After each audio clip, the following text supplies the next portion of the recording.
warahmatullahi wabarakatuh. Saya Septi Elvira Anggraini dengan NIM 1930111079, jurusan Pendidikan Guru Madrasah Ibtidaiyah semester 3 kelas B.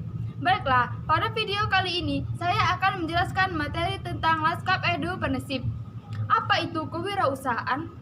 Robin berpendapat bahwa kewirausahaan adalah sebuah proses yang dilalui seseorang yang bertujuan untuk mengejar berbagai peluang dalam memenuhi kebutuhan serta melalui inovasi tanpa menaruh perhatian pada sumber daya yang dikendalikan.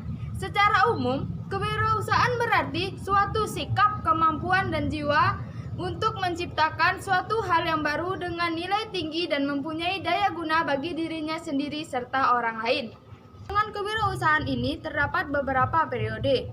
Pada periode awal ini, sejarah kewirausahaan dimulai dari periode awal yang dimotori oleh Marco Polo. Dalam masanya, terdapat dua pihak pasif dan pihak aktif. Pihak pasif bertindak sebagai pemilik modal dan mereka mengambil keuntungan yang sangat banyak terhadap pihak aktif. Selanjutnya, abad pertengahan. Kewirausahaan berkembang di abad pertengahan. Pada masa ini, kewirausahaan diletakkan pada aktor dan seorang yang mengatur proyek besar. Mereka tidak lagi berhadap dengan risiko, namun mereka menggunakan sumber daya yang diberikan, yang biasanya diberikan oleh pemerintah. Di abad 17, seorang ekonom, Richard Knellon, mengesahkan bahwa seorang wirausahaan adalah seorang pengambil resiko dengan melihat perilaku mereka, yakni membeli pada harga yang tetap namun menjual dengan harga yang tidak pasti. Ketidakpastian inilah yang disebut dengan menghadapi resiko. Selanjutnya, berlanjut ke abad 18. Seorang wirausahaan tidak diletakkan pada pemilik modal, tetapi diletakkan pada seorang yang membutuhkan modal. Wirausahaan akan membutuhkan dana untuk memajukan dan mewujudkan morasinya. Pada masa itu, dibedakan antara pemilik modal dan wirausahawan sebagai seorang penemu. Berlanjut ke abad 20. Pada abad 20, inovasi melekat erat pada wirausahaan di masa sekarang.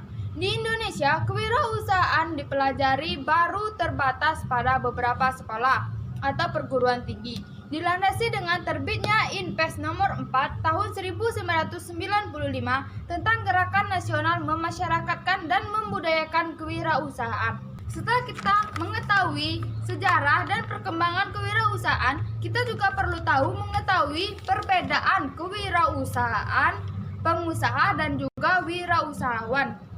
Wirausaha adalah orang yang mempunyai kemampuan atau berani berusaha mandiri yang mampu mengolah segala sumber daya dan upaya meliputi kepandaian mengenai produk baru, menentukan cara produksi baru, menyusun operasi untuk mengadakan produk baru, memasarkannya, serta mengatur pemodalan operasinya untuk menghasilkan sesuatu yang bernilai lebih tinggi. Pengusaha adalah orang yang mengusahakan untuk menjalankan kegiatan usaha jual beli akan produksi yang bertujuan mendapatkan keuntungan dan menanggung risiko yang akan terjadi. Selanjutnya, kewirausahaan. Kewirausahaan yaitu perilaku dan kemampuan seseorang untuk menciptakan sesuatu yang bermanfaat.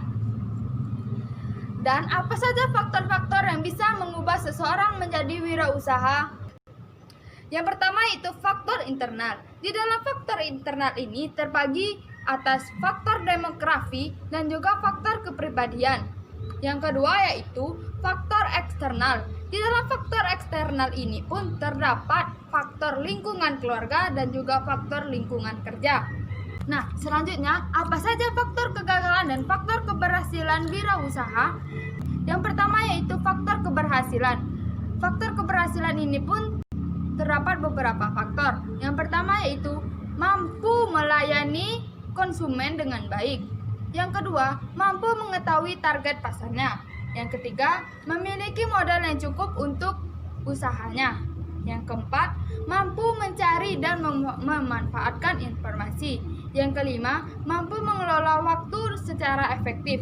Dan yang terakhir, memiliki tenaga ahli yang dapat diandalkan. Selanjutnya, apa saja faktor kegagalan